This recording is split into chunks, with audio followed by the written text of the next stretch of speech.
Hello बच्चों, let's see question. Mass number of the element A, B, C, D are 3, 30, 60, 90, 120. The specific binding energy of them is 5, 8.58 and 70. Then which of the reaction energy is released? तो बच्चों, energy release जो भी होती है question के अंदर, energy release हम बोलते हैं. एनर्जी रिलीज कब होगी? When energy of product, binding energy of product more than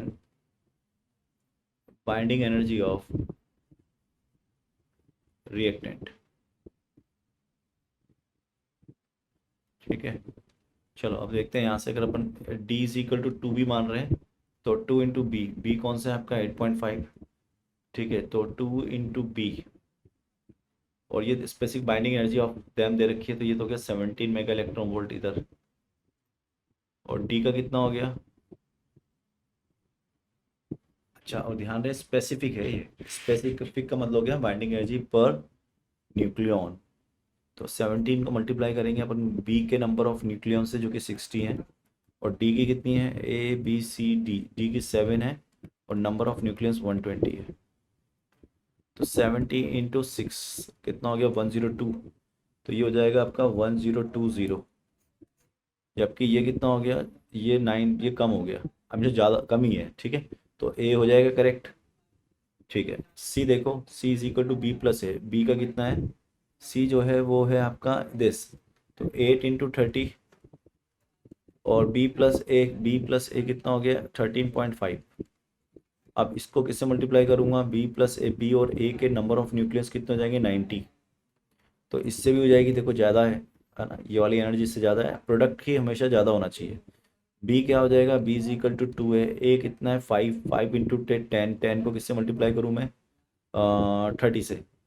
और बी कितना है आपका? बी 68.5. ये छोटा हो जाएगा, तो इससे नहीं होगा, है ना. बी देखो ना, बी कितना है? 8.5 इंटू 60. तो आपको दिख रहा है ना, ये वाली एनर्जी इससे ज़्यादा है, तो यानी कि प्रोडक्ट की कम है.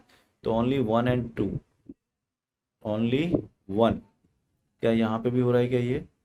हाँ, यहाँ पे भी हो रहा है, सही बात है. तो 3 में नहीं हो रहा ना. तो क्यों नहीं हो रहा 3 में? बी जो है वो आपका 8.5 है, और बी को मल्टीप्लाई करोगे 60 से. और ए का जो है, ए कितना है? वो है आपका 5, और इसको हम मल्टीप्लाई करेंगे 120 से. तो ये तो 600 हो जाएगा, जबकि ये 600 से ज़्यादा जा रहा है. ठीक है, तो ये तो नहीं देगा. 1 3 नहीं दे रहा है, मतलब 3 नहीं दे रहा है. एक बार 1 को और देख लेते हैं. 1 जो है वो है 7 इंटू 120. डी के लिए बात कर रहे हैं.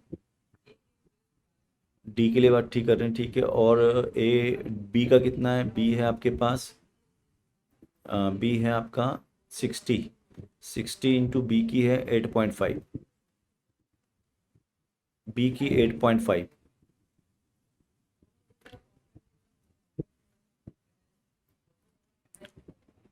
लेकिन वो 2B भी है ना, 2B भी है वहाँ पे. तो अगर 2B है, तो इसकी भी एनर्जी रिलीज नहीं होना चाहिए ना. यहाँ पे 60 और 80 है, देखो आप ढंग से. तो ये आप ये देखो कि डी जो है वो कहाँ है? ये डी है. इसके नंबर ऑफ न्यूक्लियस कितने हैं? 120. और इसकी एनर्जी कितनी है? 70. तो 7 इंटू 120, तो ये हो गया. ठीक है. और बी कितना है? बी का ये यहाँ है 60 है, लेकिन डबल से मल्टीप्लाई करूँगा 120. क्यों? क्योंकि ट्वाइस आ रहे हैं. और बी कितना है? बी का 8.5 है, ज़्यादा है. ये ज़्यादा है, तो ये तो रिलीज़ करेगा भाई.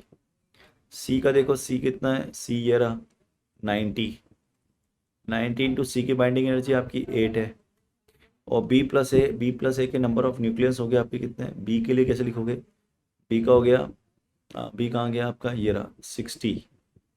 और बी के लिए कितना है? 60 इंटू 8.5. और ए कितना है? 30. 30 इंटू 5.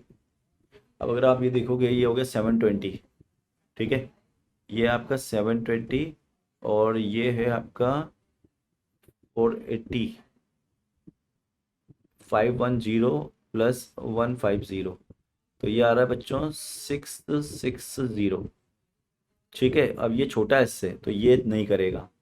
और बी टू है, बी का कितना है, अगर बी की एनर्जी लूंगा मैं, बी की एनर्जी है आपके पास 8, और कितने बी के न्यूक्लियॉन्स 60। ठीक है, और 2 ए कितना है, ए है आपका 30, इसका डबल हो गया 2 × 30, और इसकी कितनी है 5, तो ये हो गया 480, और ये हो गया आपके पास 300, तो ये भी छोटा हो गया इससे, तो ये भी नहीं करेगा। तो एनर्जी रिलीज कब होगी, मैंने अभी बताया आपको, जब प्रोडक्ट की binding energy, product binding energy is more than the reactant binding energy. तो ऐसा केवल वन में है, इसलिए हम आंसर देंगे A only. All the best.